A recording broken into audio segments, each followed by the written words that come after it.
The thing that I consider more relevant is the power Bitso has built in infrastructure. I mean, they have right now the best infrastructure, and that might change soon. I guess that the most important thing to understand here is that the market is now moving towards what companies can hyper niche into getting into the bottom dollar as fast as possible, because that's what's going to set the reality of how much real volume we can move using stables, and that we can replicate the behavior banks have with their money desk. Latin America is world's most important region.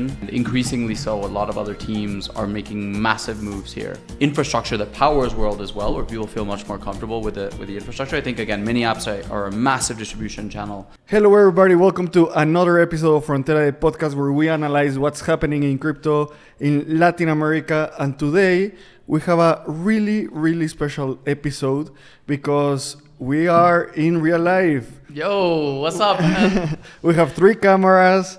I'm going to do a lot of cinematic motion and stuff. So welcome to another episode of Frontera. Today we're going to talk about Bitso's The Push. We're also going to talk about Brazil, a lot of things happening in Brazil in football, like weird stuff. Also a lot of stablecoin adoption. How are you, man? I'm doing super well, man. Super happy to be here with you. I've been in Mexico City for a few days now, and I think the next Frontera podcast for at least the next few weeks will all be in person, man. So great to be here with you, and looking forward to the episode, man. Amazing. So let's dive right in.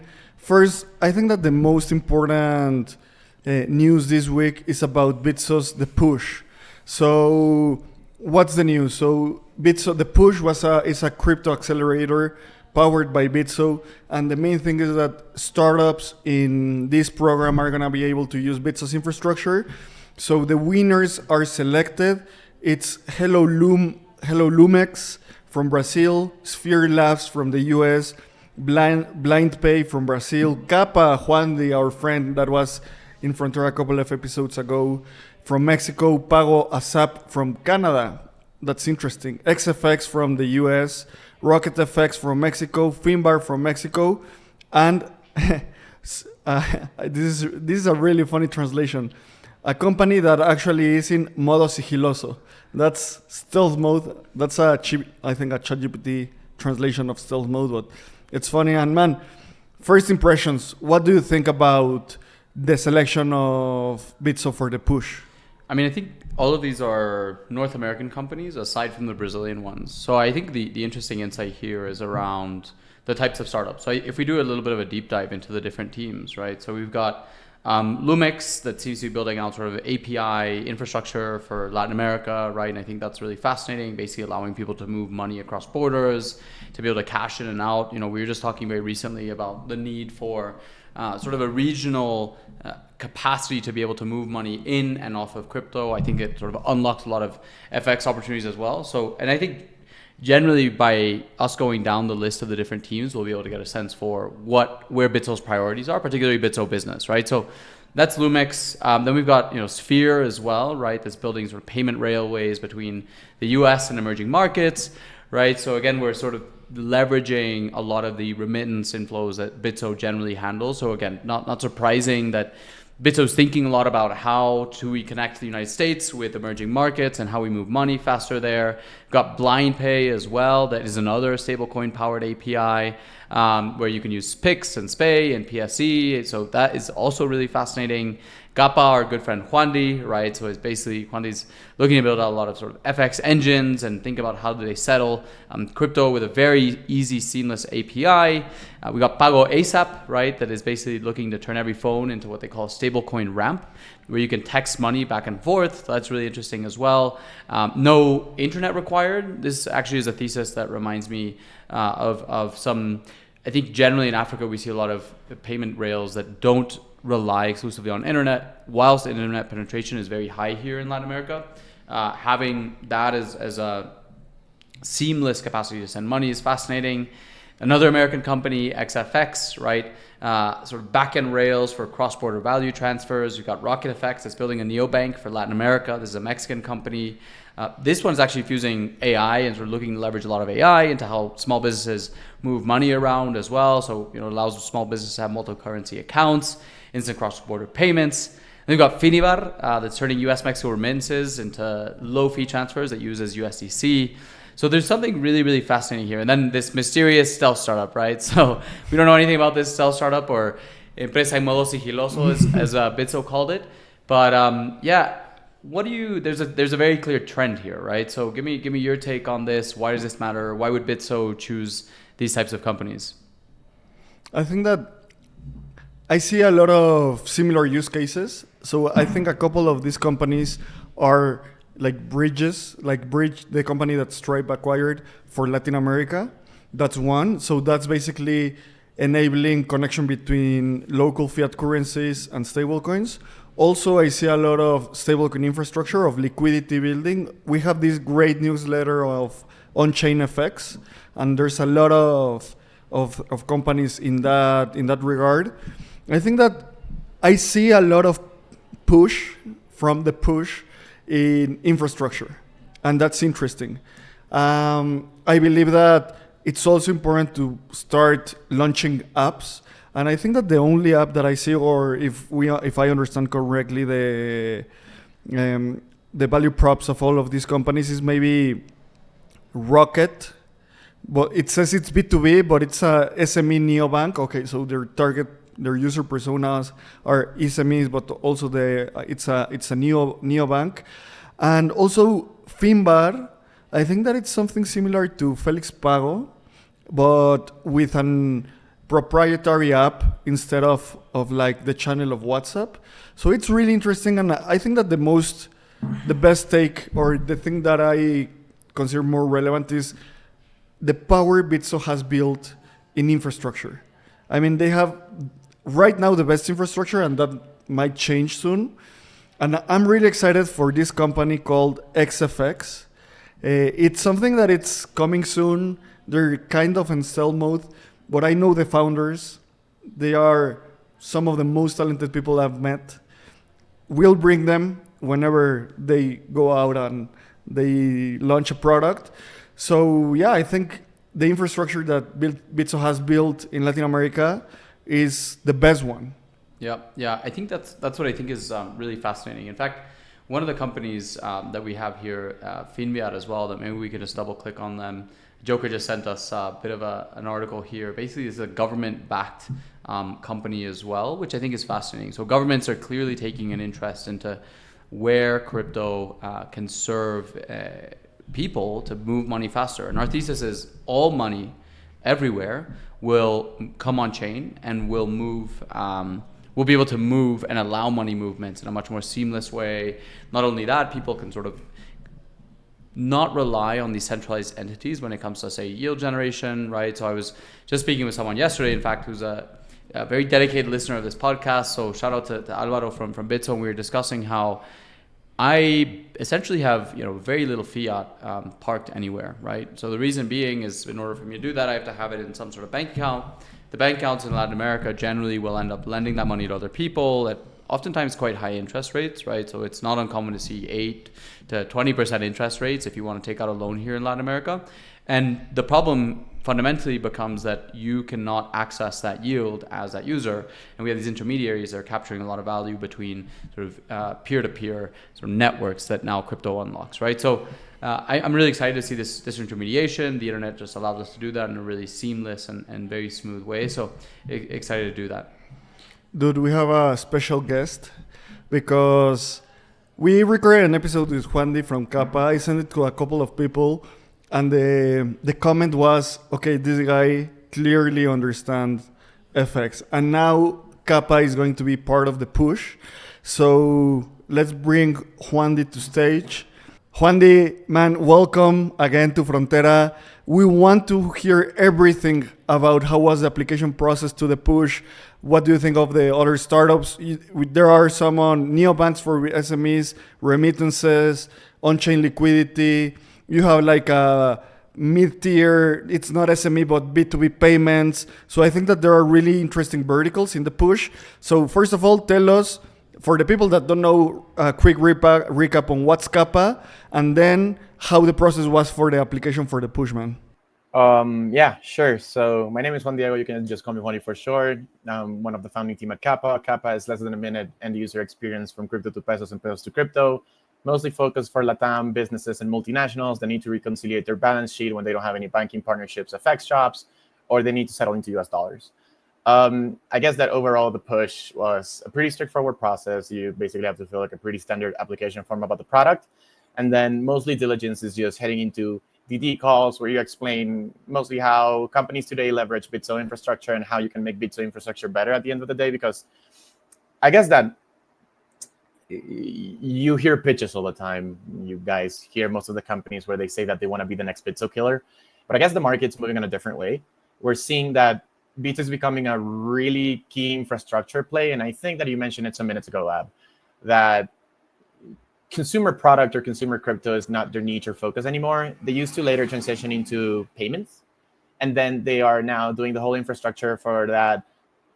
People have access to markets quite quick and they can convert in a bi-directional flow between Mexican pesos, Brazilian reals into crypto, and that they can handle their whole settlements with their banking as a service infrastructure. I guess the process for most companies is pretty interesting because we see a lot of local competitors that still leverage the infrastructure. But I also see that there's quite relevant FX plays like XFX, which is, if I remember correctly, it's also done by ex-Bitso team members, where they're trying to get a hold or a grasp of the whole FX shop process that happens between emerging markets. So it's an interesting take of the portfolio companies that they decided to fund because they went through the full-on vertical. So basically consumer remittances, B2B remittances and payments, which is their niche and their strong market. And then they also aim for the infrastructure / credit / market making FX play that happens in emerging markets where there's a strong lack of product right now. Yeah, so that was something Ab and I were just remarking was it seems that a lot of these companies, there isn't sort of direct alignment with them, but certainly a lot of overlaps, right? And as you say, it's sort of this entire end-to-end process, right? So I'm sure you're in touch with a number of the teams that were admitted into the program. What do you see the interoperability looking like, and how do you see Bitso playing sort of a really important role in coordinating, and how do they then integrate a lot of the resources that they're now backing, that are coming out of these companies, and how does that ultimately sort of 10x Bitso's offering, particularly on the business side of the house? I think the market's heading somewhere where there's going to be a big transfer of BD, and Bitso's launch is going to become Kappa's launch or BlindPay's launch or Sphere's launch, simply because they understand that founder-based sales funnel is much more efficient than a BD-based one from a company that you may just do it because it's your standard. It's like your standard 9 to 5. So through the months that we've been working with the push and with the Bitso team, we've seen a more efficient infrastructure flow rather than a more lean and efficient BD flow, and they are understanding where the market is heading. I guess that the most important thing to understand here is that the market is now moving towards what companies can hyper niche into getting into the bottom dollar as fast as possible, because that's what's going to set the reality of how much real volume we can move using stables, and that we can replicate the behavior banks have with their money desk. Now, Bitso is taking an approach where liquidity may be a little tight or it may be a little widened, but they've started to understand that companies like Kappa need Bitso services for them to operate and get the bigger chunk of the volume so their metrics can actually grow. And then on the other side, which is mostly FX, they understand that there are smarter players out there and they just want to take a piece of the pie, because the market eventually for the big companies is getting way harder. You guys have seen it. We've started going through an M&A wave where most of the big companies that are worth hundreds of millions of dollars or like billions, they're starting to be acquired by the big players. I think it's a smart play because it lets you permeate into those ones that you're taking a big leap on, and they leverage the current infrastructure to build a solid product. And that also helps Bitso grow and not have other companies eating their lunch. Yeah, absolutely. Actually, that point is one of the things that excites me the most about the push. I think that this is the beginning for really interesting M&A in the industry in Latin America. A couple of things. The first one is that basically you guys are all now intertwined somehow. So this is like when, I don't know, in those superhero movies, there are like frenemies, and sometimes they they fight between them. I don't know, like Captain America fighting Hulk, but afterwards they're friends. So I'm really bullish about that because competition is critical, and I think that in Latam we don't know how to compete, or we have like different culture where competition is not always loyal. So I think that this initiative by the Push or by Bitso, I think that it'll ignite a couple of mergers and acquisitions in a couple of months or years. So I'm really bullish about that. You and I, Juandi, have chatted a little bit about that. So, man, congrats for being selected to the Push. You should keep us updated on everything that's happening. And could you tell us how long is the process? How long is the acceleration? Like, what do you get from being in the Push as basically someone that went through the whole process, please? Mostly infrastructure support, and aside from that, really solid term sheet that it helps Bitso permeate into Kappa's infrastructure just a little bit more. I guess that the most important thing, acceleration is a little bit more corporate. It's more intertwined in the business vertical rather than consumer. So it helps you navigate the hard compliant flows that Bitso had to navigate 3 years ago or 4 years ago in comparison to what Kappa as a company has to navigate now. So it gives you a little bit more perspective into how fast you can permeate into other markets while controlling the whole distribution layer, while maybe you just need to sit down and have lunch with a potential partner that most of the companies can consider the competition. In terms of length, I think the program is a couple of weeks long. I think it's between 6 and 9. I'm not exactly that sure. But it's mostly corporate BD, legal, and how to build proper stablecoin infrastructure using banking as a service or leveraging current Bitso infrastructure to make their whole shop, first of all, more efficient when they're trying to test their new product pipeline, while the Kappas or the Spheres of the world or the Blind Pays of the world try to leverage their infrastructure to build healthier and better unit economics. So I guess that will probably be the whole takeaway on my end. Man, this is, again, huge news. Really happy to have you jump in super last minute. We started recording. We're like, let's message Juandi and see if he can join. So appreciate you hopping on, Juandi. Again, congrats, man. And looking forward to having you back on very soon to run us through updates on the Push, how that's going, and how that transforms Kappa as well, man. But yeah, looking forward to that. And again, appreciate the last minute join too. Always happy to be here. Awesome, man. Amazing. Perfect. Thank you, Juandi. Dude, super exciting having Juandi. I think that it was, as you said, literally last minute. I sent him a WhatsApp like, dude, do you want to come up? And he told us the story. So what are your takes? What do you think of basically the structure that the Push is getting? Yeah, I think my take here, honestly, is that Bitso is looking to invest and back these teams, as Juandi said, very friendly term sheets in a way that allows them to innovate much faster than they would without these teams in their network, right? And so if we think about the way these really big companies operate, they oftentimes don't have the technical talent nor necessarily the vision, perhaps, because once you're that big, you don't have the capacity to nor the speed. Exactly, to move in a very agile way, right? And so I think that's essentially the premise here with Bitso. I think that we just saw another piece of news that came out today was that Coinbase acquired Deribit for, if I'm not mistaken, $1 billion, right? And that was a blend of cash and equity as well. So our thesis that we'll see a lot more M&A happen in the region is basically becoming a fact.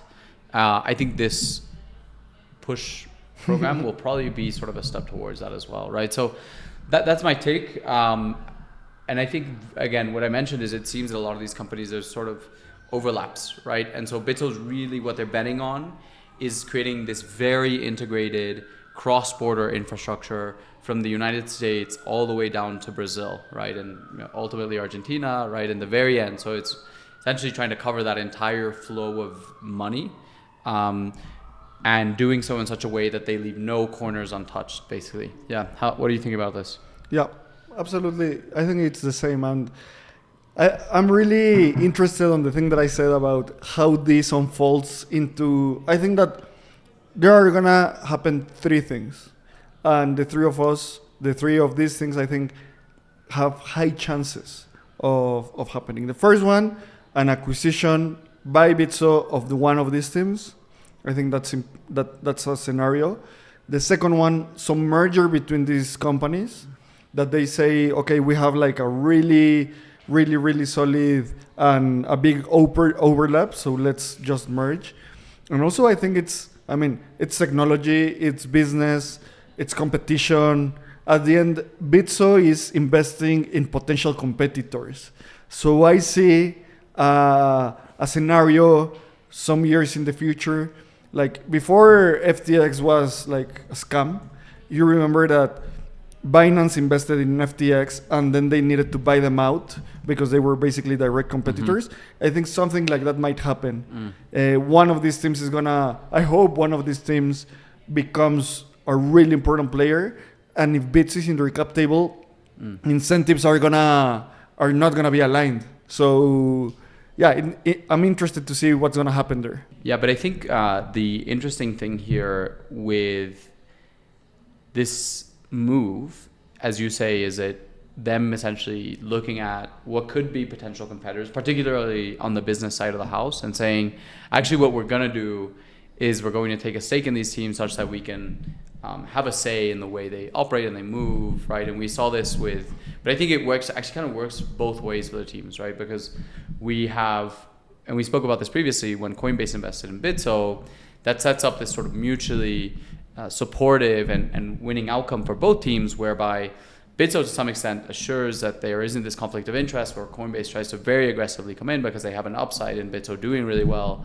But also Coinbase makes sure that they have a say in the way that Bitso operates in the region, right? So that's a bit of my take here. And again, I think overall, when we think about the ecosystem maturing, I think this is a net good, right? And I think this will just allow Bitso to sort of rapidly expand their presence.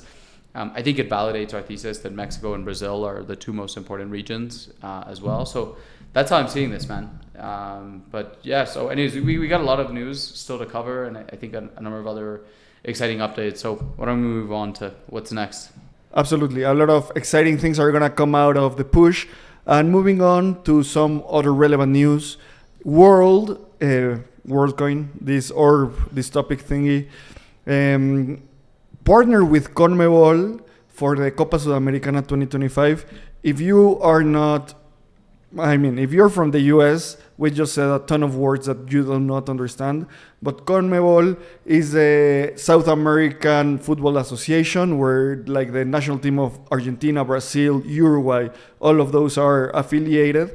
And every 4 years, they organize the Continental Cup. If you're Latin American, you completely understand that. In Latam, we go crazy for football, and in South America, they go crazier. Like Brazil, Argentina, Uruguay, Colombia, everybody loves football.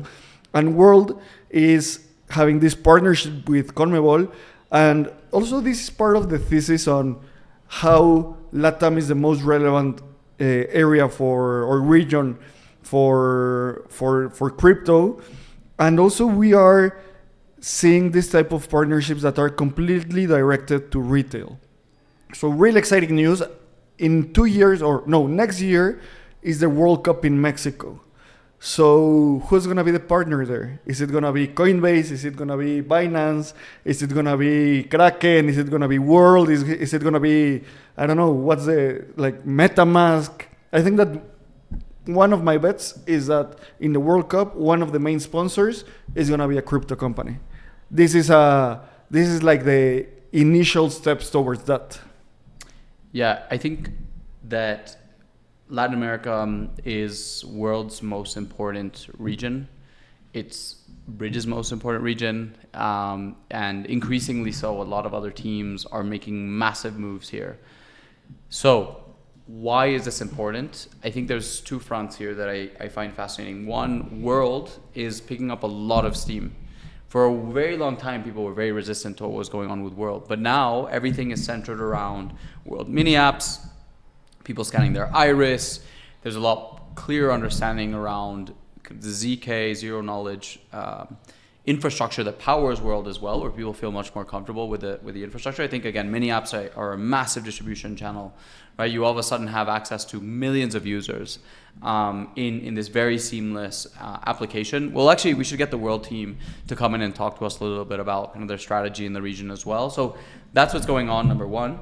Number two, the other piece that I think is interesting here is World taking a stand and a bet towards saying, hey, what we want to do is we want to make sure that culture becomes increasingly more important for crypto and our strategy here. And culture is like something that I'm a big fan of, and how we go to market with culture and football in particular, that is the most, it's a religion for some people, particularly Argentines and Brazilians, as you said. So yeah, how do you see World? Like, why is this sort of super important for the region, and what can we learn from this? I think it's an important part of brand awareness and also trying to be good, Football is something good, and as you said, World has had a lot of criticism, but every time I see an orb, it feels dystopic, but I don't know what feels more dystopic, and I think that this is the equation. What feels more dystopic? Getting eyeballed or AGI like at our fingertips? I mean, every time that I see a post on Twitter, I can say, okay, maybe this person curated it, but this is definitely AI generated. So what's more dystopic, like this super advanced AI or getting orb? And I think that we need to just see that we are in the middle, and we need to embrace this type of things with the privacy, with the CK technology that World has. Are you orbed? I'm not orbed. But AI and crypto are the two most transformative technologies of our lifetime. They go hand in hand, right? We were just talking about this the other day. And in fact, I think there's a massive gap in the discourse around the importance of AI and crypto. It's why we started Frontera. I think we'll definitely be talking a lot more about AI and the intersection with crypto because they're inextricably linked. And maybe now's the time to jam a little bit on the alpha that we were just voice noting about yesterday, right? On how we basically think there is a big need for more conversations related to the role of AI in crypto and beyond the subset of people that listen to this podcast, but actually start to bring in, I think, the really important players, right? The big banks, the governments, the institutions, retail as well. Like, we need to really, as a region, start having more serious conversations about where the future is heading, because we're massively under indexing for the future right now.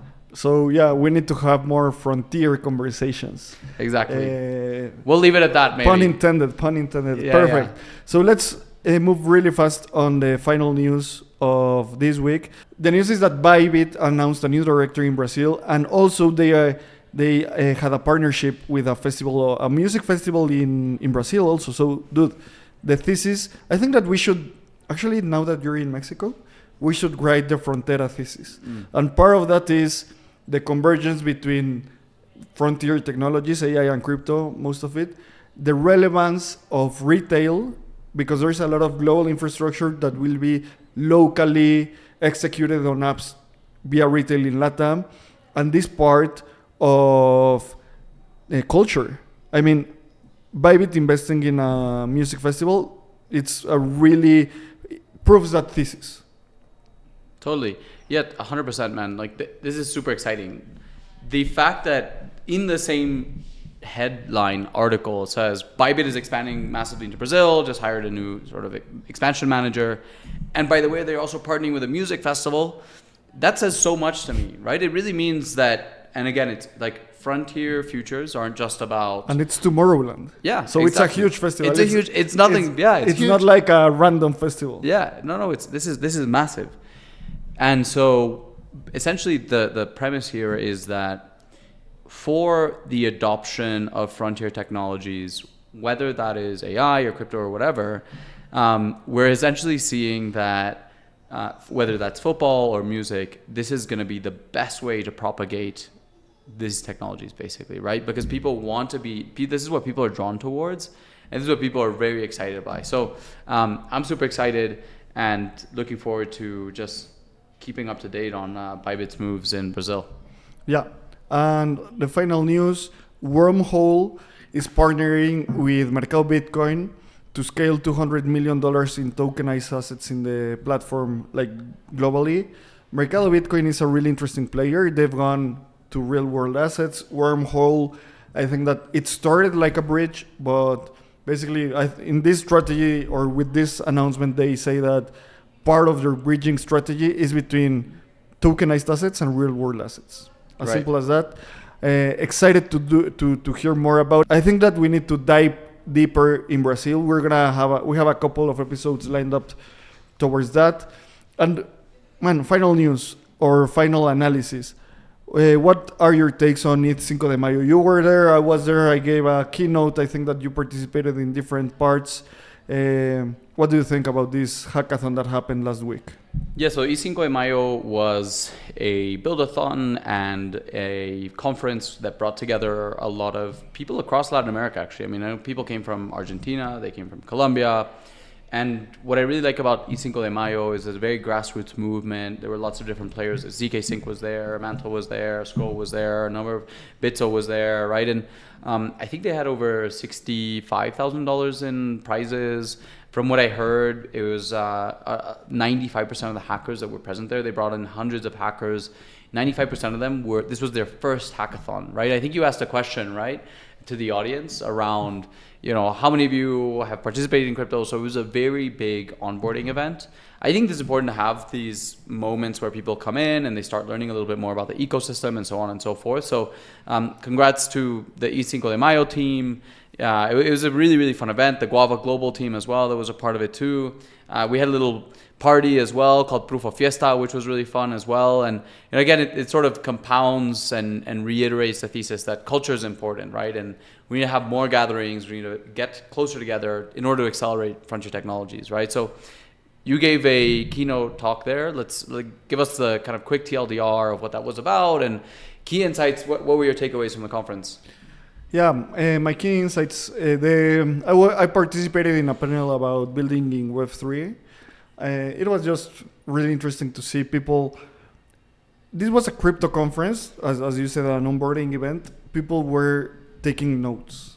That you don't see that frequently, because I think that people that go for, to ETH they feel they know so much that they are just like... They were on their phones. Most, like 90% people are on their phones. Yeah, exactly. And these were like people really interested on understanding how to start, how to build.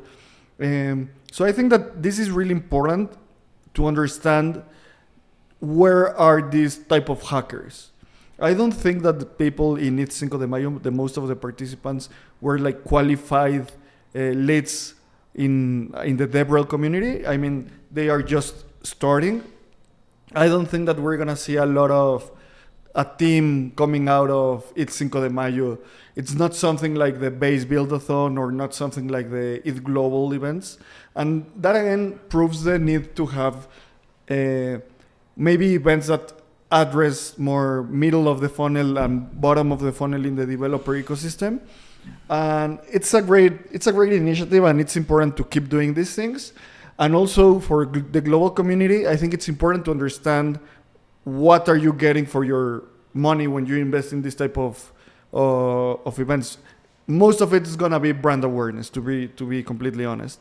So congrats to the Cinco de Mayo team that pulled this off, to Suri, Germán, Eric, everyone involved, Artur. I think that we have, we're gonna do a lot of things. So no more news there. And the final thing, man, as you all know, we are collaborating with the Stablecoin Conference. It's gonna happen in August.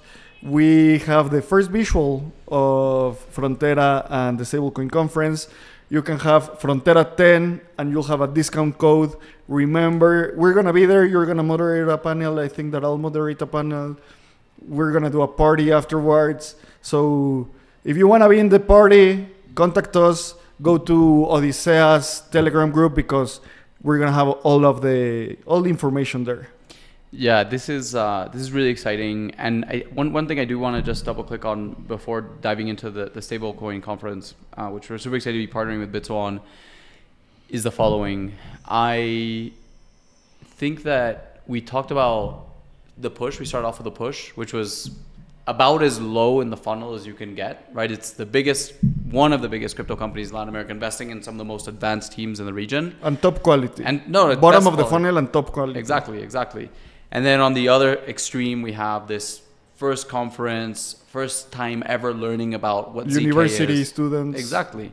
And we need a plurality of those things. I think ultimately though, the reality is we'll probably have like out of the hundreds of hackers, maybe 2 really successful companies come out of there, right? So I think what we really need to do and focus on, and again, it's a lot of our thesis that always says, how do we take a lot of these early stage hackers and how do we convert them into, how do we get them to be invested in by the Bitsos of the world, right? So really exciting. And then, just fast forwarding to the stablecoin conference. Yeah, that's gonna be huge. I've heard that probably the party will be best crypto Latam party. So really excited. Ever. Yeah, no, of course. That's how we do things. But yeah, man, this has been really fun and looking forward to having more, all of our future fronteras for, again, the foreseeable weeks IRL as well. Yeah, absolutely, man. Thank you for coming. I really like this setup. It's super fun doing this. And go to our newsletter, subscribe. There we have a deep analysis on each of the companies that went and are joining the push. Thank you for listening, and we'll see you next week. Thank you, dude. Boom.